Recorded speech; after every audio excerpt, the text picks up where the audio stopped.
Hola a todas y todos, mi nombre es Fabrizio Lorusso, bienvenidos, bienvenidas a este espacio en el canal del amigo Jesús Escobar Tovar.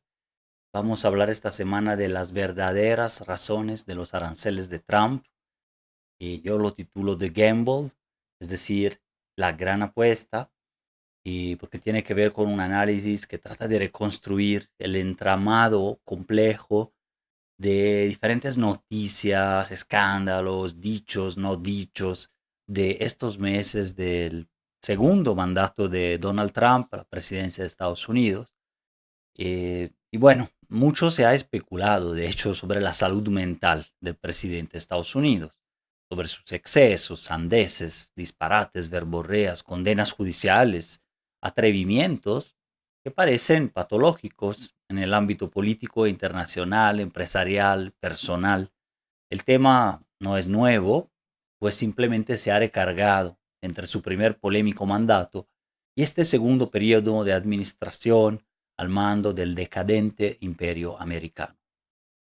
Pero no, la noticia es que Trump no está loco, no como quisiéramos pensar, creyendo que sus medidas y dichos extremistas pudieran ser fruto de algún grave desequilibrio psíquico que pronto va a ser aplacado o tratado médicamente o que simplemente pasen las elecciones intermedias y entonces digamos que sus motivos ya no existan y no tenga ya ese poder. Puede pasar, pero él tiene un plan y parte de su país lo acompaña, lo ha votado, aunque vaya en contra, o en parte, en contra de su interés, o de cómo este interés había sido concebido, por lo menos desde el fin de la Segunda Guerra Mundial, del 1945. ¿No?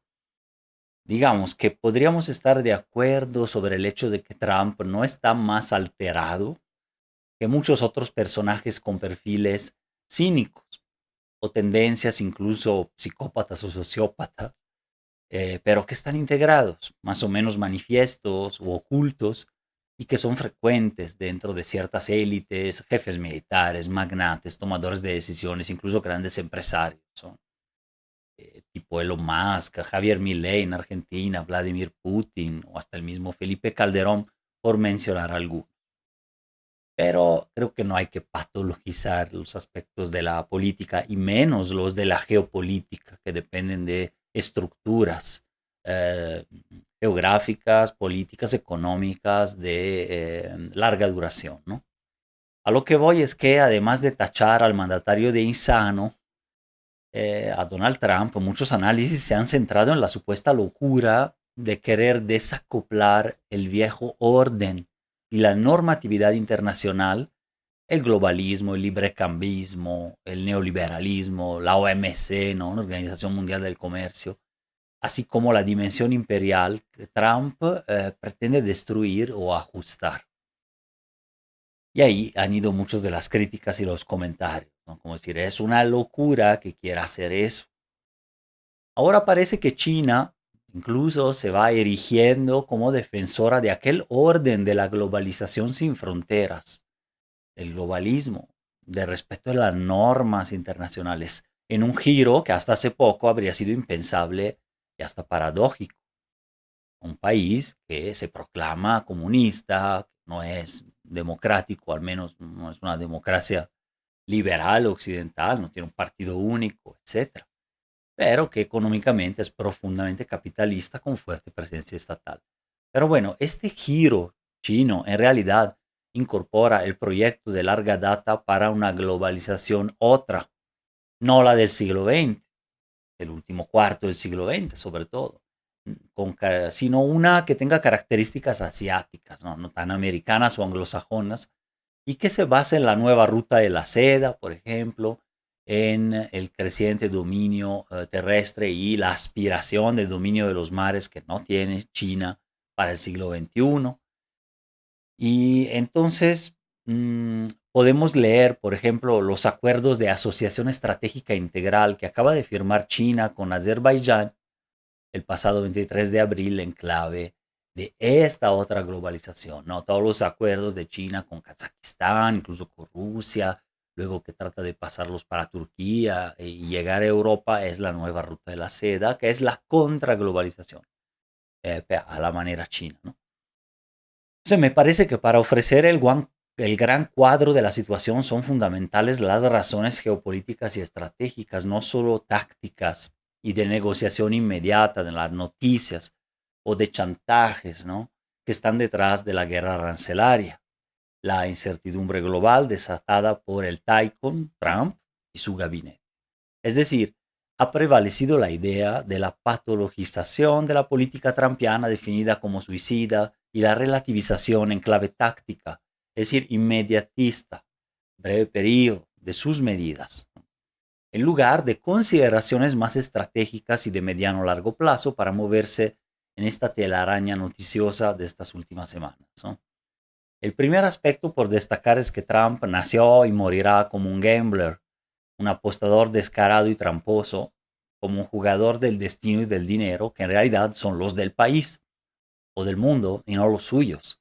O sea, un blufeador y buleador profesional. Pero esto significa que su plan es una gran apuesta, como la de un jugador de póker, difícil, costosa, contraproducente para muchos sectores de las sociedades y las economías estadounidenses y mundiales, aunque no necesariamente un plan imposible o sin una lógica. Por un lado, la pretensión estadounidense es ejecutar una retirada parcial de su dimensión imperial para que sus socios, más bien los países satélites europeos, perdedores o que fueron fuertemente apoyados para, digamos así, ganar la Segunda Guerra Mundial, me refiero a Francia, Gran Bretaña, y perdedores como pues, Alemania, Italia, por ejemplo.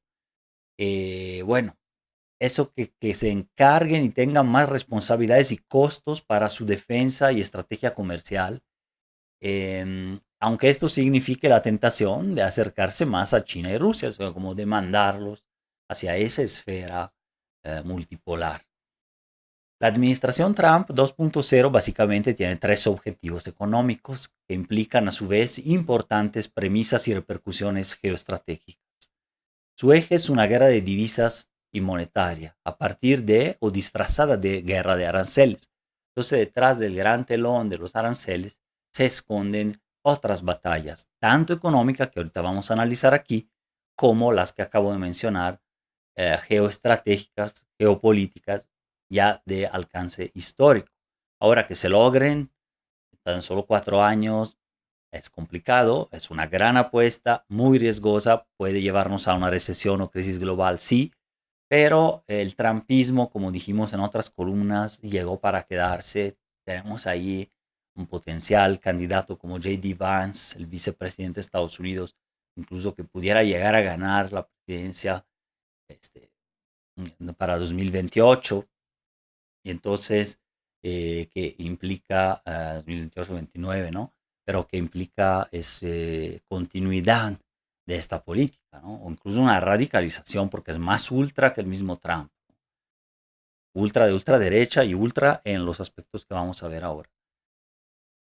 Em, Todo esto se configura también dentro de la guerra de aranceles, que en realidad es una guerra de divisas, y ahorita vamos a analizar la economía de eso, pero se concibe dentro de una reorientación estratégica interna, global, con una distinta proyección exterior y de dominio del país, así como de las zonas de influencia regionales en dirección de cierto bipolarismo, cuando menos, China, Estados Unidos, o tripolarismo, multipolarismo, si queremos incluir al área euroasiática con Rusia y o la Unión Europea, que queda más bien en el medio y no es, recordemos que la Unión Europea como tal es un sujeto económico, pero no es un sujeto geopolítico, no, son los países de la Unión Europea que lo son en términos de geopolítica. Esta reconfiguración pretende blindar América del Norte y el Ártico, que sería un polo, amarrando Groenlandia, Canadá, Panamá alrededor de Estados Unidos, cuando menos, y delegar a satélites y aliados la carga imperial en otras latitudes y territorios, particularmente Eurasia, principalmente con el fin de limitar y combatir a China, eventualmente acordarse con o limitar el poderío de Rusia. Sudamérica ya se da por asentado que quedaría dentro del área de control del gigante del norte. Los tres motivos económicos del trumpismo incorporan de cajón apuestas muy riesgosas para todos los jugadores y un terremoto de piezas en el tablero de la economía global, con el trastocamiento de pactos y equilibrios vigentes desde mediados del siglo pasado. Pensemos en toda una larga generación de 80 años, por lo menos, de un sistema que con sus crisis, problemas había funcionado, ese de la globalización americana y de la proyección imperial estadounidense, en donde están pagando la mayoría efectivamente de los costos y la propaganda de Trump, en parte verdadera, en parte propaganda, en eso se basa, ¿no? Nada más que le da la culpa a los aranceles, que sería el costo que paga Estados Unidos. Es mucho más complejo que eso, es el costo del imperio como tal. Pero bueno, Trump encontró esa manera para luego tratar de reequilibrar esa dimensión exterior estadounidense. Entonces, de la economía, el primer elemento es la devaluación del dólar, que se está logrando por el momento con referencia a la mayoría de las divisas, con el fin de que Estados Unidos recupere pujanza en sus exportaciones. Eso implica inflación también. Entonces, más que un daño colateral está previsto dentro del plan, al menos en el breve periodo, ¿no? Sin embargo, si las negociaciones en curso sobre aranceles recíprocos y otras barreras al comercio, país por país, terminan por no favorecer a Estados Unidos en el marco de mediano plazo, un par de años, 5 años, o mucho, esta parte del plan podría fracasar. Es decir, eso de devaluar el dólar para exportar más. Que pues si hay mucho arancel, la negociación no funciona, Estados Unidos termina exportando menos, aunque tenga un dólar competitivo, ¿no? Pero bueno. El euro, por su parte, es de las pocas divisas que sigue apreciándose con el dólar también, exacerbando la pérdida de competitividad de las exportaciones de la Unión Europea. O sea, o menos competitivas porque el euro es caro. Y sobre todo de los países que adoptan la moneda común también. Todo el área euro está estancada, ¿no? La guerra arancelaria y el mantenimiento de los tipos de interés en Estados Unidos van provocando un incendio inflacionario en aquel país, por el momento previsto por el mismo Trump. Pero esto puede salirse de las manos, en el corto mediano plazo incluso. O sea, sí es parte del plan, porque eso ayuda a reducir el peso también de la deuda, que es la más alta del mundo, la deuda estadounidense, y equivale al 121% del PIB, ¿no? Recordemos que México va por ahí del 50% del PIB, su deuda. En la Unión Europea solo dos países tienen cuentas peores que Estados Unidos. Grecia, 162% de deuda sobre el PIB en 2023 e Italia con el 137% del PIB, es decir, de deuda superior al PIB. Mientras que el coste anual del servicio de la deuda estadounidense fue en 2024 de cerca de 870 mil millones de dólares, por lo que superó incluso el gasto en defensa. Este sería el segundo elemento, ¿no? Después de la cuestión de devaluar el dólar para exportar, la reducción del pago del servicio de la deuda pública, que también depende de esta inflación, de la devaluación del dólar, y el monto absoluto de la misma. Sabemos que tiende, al menos por un periodo, a aligerarse la carga de la deuda cuando hay esa debilidad de la moneda, ¿no? Entonces, por ahora, esto no ha sido acompañado, sostenido por una esperada reducción de las tasas de interés, que es lo que Trump espera del Banco Central. Vamos a ver. Esta disminución de tasas de interés en Estados Unidos, que todavía se mantienen bastante altas también para quienes invierten en dólares, por ejemplo, o tienen fondos allá, el interés todavía es atractivo, ¿no? Creo que ronda por ahí del 4%, incluso más o menos. Esta disminución de la tasa de interés que normalmente aplica el Banco Central para tratar de reducir también la inflación, ya se está incendiando otra vez, podría relanzar las inversiones productivas. O sea, menos tasa de interés, la gente toma prestado, bueno, las empresas toman prestado para invertir. Ya no conviene tener dinero ahí en el banco, ¿no? Ese sería el razonamiento. Entonces, esto podría ser presentado como lo que dijo Trump, como proceso de reindustrialización dentro del país, reinversión. Pero es una decisión, esta de las tasas de interés, que no la toma el gobierno, la debe tomar la Fed, la Federal Reserve o Banco Central, Reserva Federal, aún renuente ahora a hacerlo ante la incertidumbre del escenario y la aversión al propio gobierno de Trump 2. Es decir, el Banco Central todavía no decide también porque ve que entre aranceles, declaraciones, decretos ejecutivos, cambios, negociaciones de par en par uno con otro y bloques, etcétera, no hay una claridad del escenario, ni arancelario ni económico, como para tomar una decisión así por parte del banco. Esa es la justificación. De hecho, el jefe de la Reserva Federal, Jerome Powell, ha sido atacado o invitado a dimitirse por el presidente un día sí y el otro también. Salvo luego retractarse Trump, ¿no? Como hizo el martes pasado y decir que no le va a pedir renuncia para disque tranquilizar a los mercados, ¿no? Como sabemos, muy errático en sus mensajes, pero hay que estar leyéndolos ya ahora en el mediano plazo de estos meses y un poco en red, ¿no? Como tratando de armar justamente el rompecabezas. El tercer factor, justo de este rompecabezas, después dijimos, la evaluación del dólar, eh, la parte de reducir el pago y el monto total de la deuda. Tercer factor explicativo es que Trump intenta atraer cadenas productivas, industrias, inversiones a Estados Unidos ofreciendo bajos costos de la energía y su mercado de consumo interno, que es muy grande, ahora supuestamente más protegido por aranceles externos, como un mercado protegido en que es más conveniente invertir que importar ahí. Y plantea dejar de importar de todo el mundo en el mediano plazo para subsanar su déficit comercial persistente y quizás de paso reducir impuestos después. Es decir, sanar la deuda no tanto por el bien de la economía general, sino sobre todo para bajarle impuestos a los más ricos. Es una parte posible del plan y volver a ganar elecciones, ¿no? Con eso, el tema de los impuestos ahí siempre ha sido y muy influyente en las preferencias electorales, ¿no? Aquí, dependiendo del sector económico, no se considera que ya Estados Unidos depende de cadenas del valor, no solo norteamericanas, México, Canadá, Estados Unidos, sino que depende también de la zona asiática y de la misma China. Es decir, esta parte del plan también podría fracasar y es una apuesta, un deal, ¿no? Más bien un gamble, ¿no? De ese tipo, porque mucha de la producción de Estados Unidos también ya depende del exterior, ¿no? De la misma China, ¿no? El enemigo. Pero entonces una apuesta azarosa también que el sistema americano logre sustituir esas cadenas de suministro en tiempos razonables, ¿no? Es la apuesta por la reinversión. Cabe destacar que el mencionado déficit comercial de Estados Unidos en realidad ha sido históricamente y es todavía parte de la proyección imperial estadounidense de los últimos 80 años.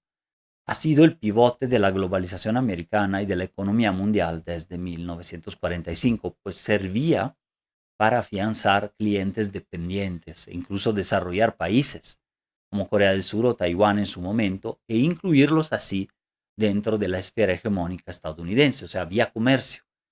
Te importo muchos tus productos, hago que te desarrolles, incluso Corea, Taiwán, Japón mismo, Europa Occidental, favorezco tu reconstrucción o bien que puedas exportar, estoy en déficit contigo, pero tú eres parte de mi influencia y todo se basa en la fortaleza también del dólar como moneda que se puede imprimir infinitamente porque va a ser aceptada en todo el mundo de todos modos y eso le permite financiar esos déficits a Estados Unidos, ¿no?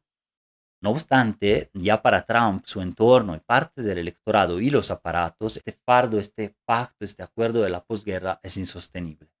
El dólar ha sido respaldado y ha sido la moneda mundial por el poderío industrial, económico, militar y tecnológico de Estados Unidos, sobre todo el militar, por el llamado complejo industrial, militar y tecnológico informativo, más que por los buenos fundamentales de la macroeconomía, no porque sea una economía tan estable, nada más, o porque, digamos así, tenía menos deuda antes, ¿no?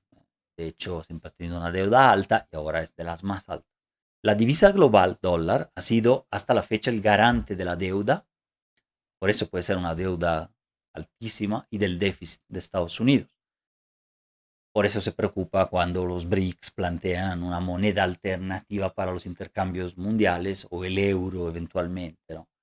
Pero no han sido elementos tan competitivos todavía con el dólar, ¿no? Entonces, hasta este momento ha sido así, pero el declive relativo todavía, pero que está declinando, es una realidad del país, y el ascenso de adversarios y esferas alternativas, como ya mencioné, China, en su momento Unión Europea, Rusia, los BRICS, van mermando esta capacidad del dólar como reserva mundial y provocan angustia, incluso una sensación de estrangulamiento y mayor incerteza en la sociedad norteamericana.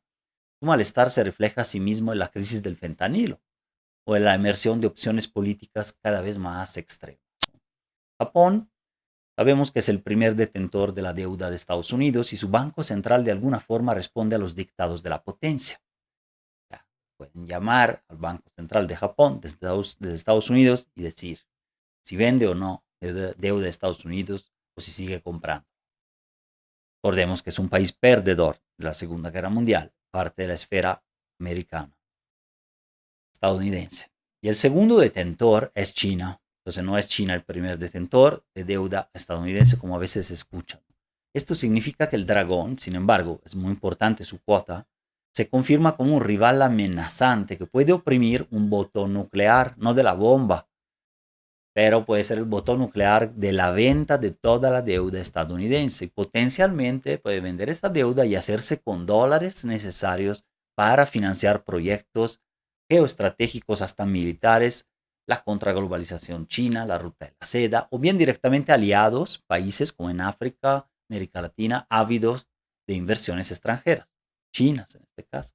Es una carta que dentro de este eventual nuevo orden más multipolar, fundado en esferas de influencias, tripartido a lo mejor.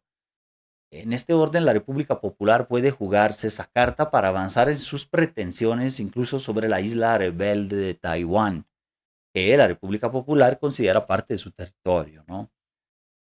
Junto justamente una isla, una república rebelde, ahí. Y plantea recuperarla además antes de 2049, a un siglo de la revolución. Por su lado, Rusia puede cerrar el dossier, digamos así, la guerra ucraniana, el ataque que hizo contra este país y centrarse en restablecer relaciones con países europeos, estrangulados energéticamente, aunque estos se obstinen a rearmarse y amenazar el oso euroasiático. La prisa de Trump para cerrar el conflicto ruso-ucraniano tiene que ver, además de con ofrecer resultados rápidos también al electorado y a nivel mundial como una legitimidad por haber favorecido ese acuerdo de la guerra de Ucrania, pero tiene que ver con el intento también de alejar a Rusia de China, ¿no? Dividir sus enemigos para que no se unan entre ellos como una cosa básica de estrategia, ya que la consolidación de un eje sino-ruso sería fatal para Estados Unidos y también tiene otra parte del plan es que consiste en bajar la presión inflacionaria interna a través de un pacto con países árabes, principalmente con Arabia Saudí y la misma Rusia para incrementar la oferta de petróleo y bajar los costos de la energía. Es decir, a través de cierta resolución del conflicto ruso-ucraniano, acuerdos con Rusia, más los países árabes, Arabia Saudí sobre todo, que es aliado de Estados Unidos, bajar los costos de la energía a través de mayor producción de petróleo, también Estados Unidos es un país productor, y así ofrecer también esa energía más barata tanto en Europa, pero sobre todo en Estados Unidos mismo para los inversionistas y estas empresas que reindustrializarán al país, que sabemos que es una gran apuesta que depende de muchos otros factores, además de los aranceles, ¿no? Y entonces ahí está interrogante, ¿no? El proyecto económico y la retirada estratégica del imperio son apuestas muy riesgosas, complejas, que pueden acabar en una crisis recesiva global mayúscula, dependiendo de muchos factores que ya vimos, escenarios muy cruzados entre sí, poco predecibles. Por lo pronto, la volatilidad de mercados y bolsas es una montaña rusa que van aprovechando quienes cuenten con información al invertir de primera mano de la Casa Blanca, sobre todo como ha pasado. Incluso este Trump que en su red Truth Social y en otras redes luego sale que dice es la hora de comprar, ¿no?